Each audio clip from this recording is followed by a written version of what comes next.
In the dust-laden attic of my restaurant, the Culinary Haven, had always been a place of forgotten relics and discarded memories.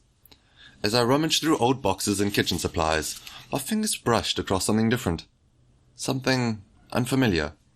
It was a book tucked away in a corner, its cover wreathed by time. The title on its spine read, The Enchanted Recipes.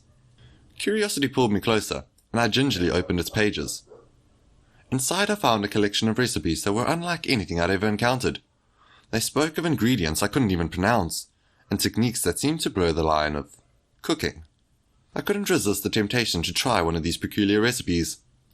My gaze fell upon a page titled, The Flame-Kissed Caramel Apple. The instructions were cryptic, but intriguing. It felt like a secret code waiting to be deciphered.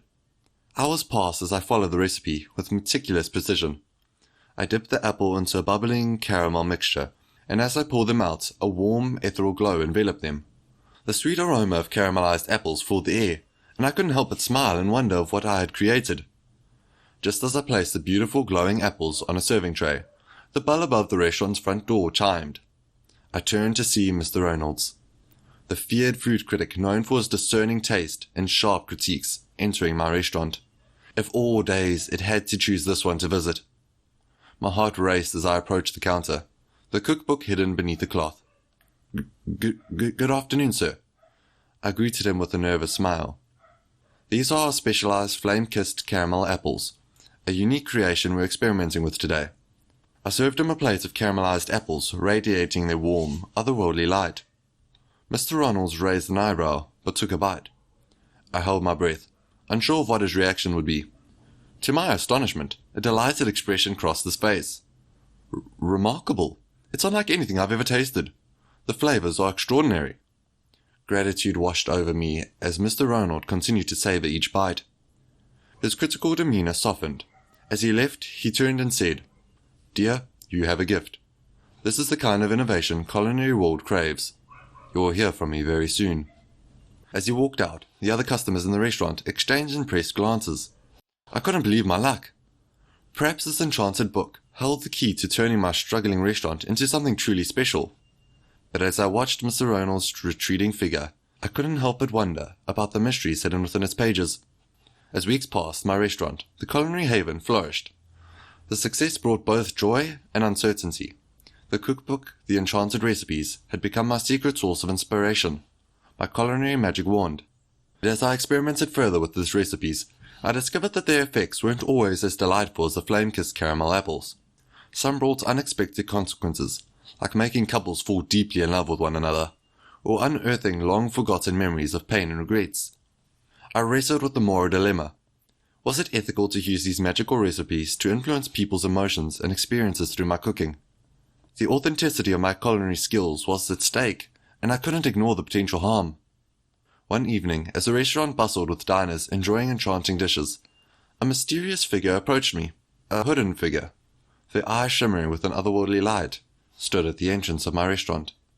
I am the keeper of the cookbook's secrets, the figure declared, their voice a melancholy whisper.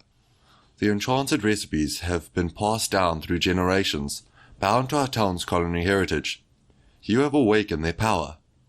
They went on to reveal the history of the cookbook, how it was created to preserve the essence of our town's love for food, tradition and community. The recipes were imbued with emotions and experiences of the generations past. The magic, the keeper explained, is not the ingredients or the technique. It's in the love, passion, and creativity you pour into your cooking.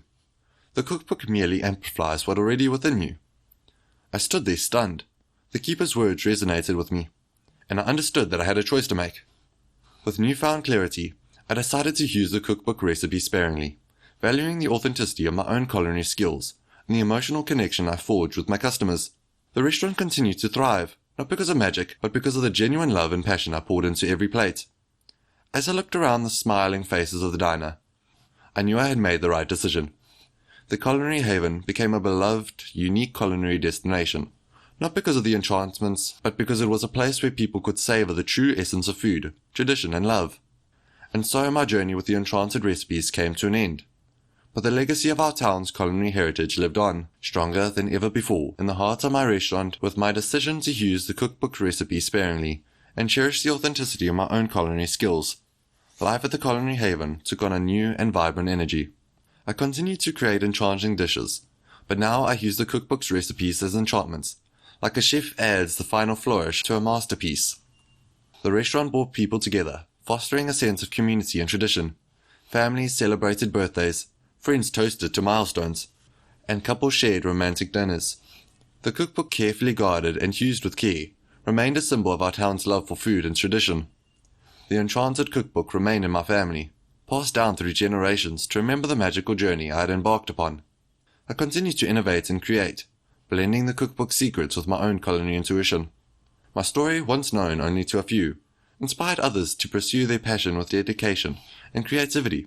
It showed them that true magic couldn't come from external sources, but from the love, passion, and authenticity that you poured into your craft.